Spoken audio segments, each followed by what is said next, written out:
Hey, welcome back. Let's talk about the third step in the 3 steps to learn any programming language, and that's the concept of modularity.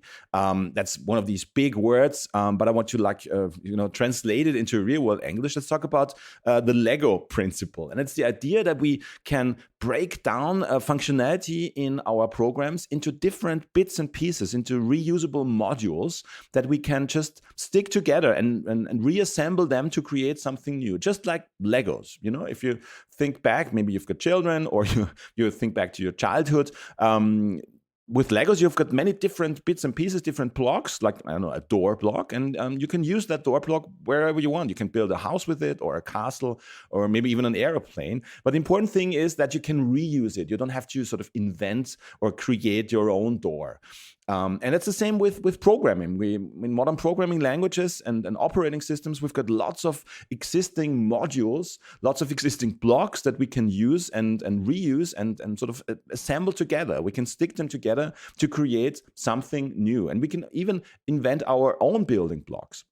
And in my 3 steps to learn any programming on-demand class, I have the example of a reset password module that we need in different programs, like in an online shop or a game or a workout app.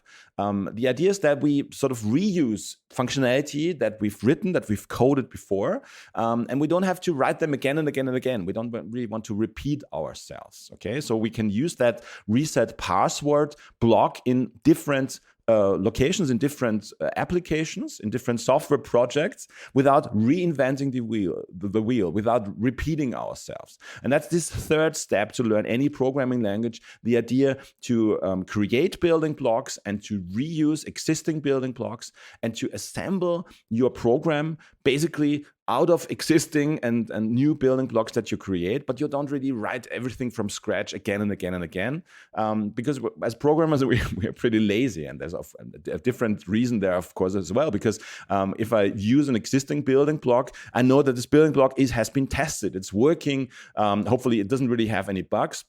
But I don't have to do it all over again and maybe making some mistakes. I know that I can stick together that reset password block, and I can use it in my program without worrying too much about it. Okay, so if you want to learn more about these 3 steps to learn any programming language, just keep listening. I'll tell you about my on-demand class right now.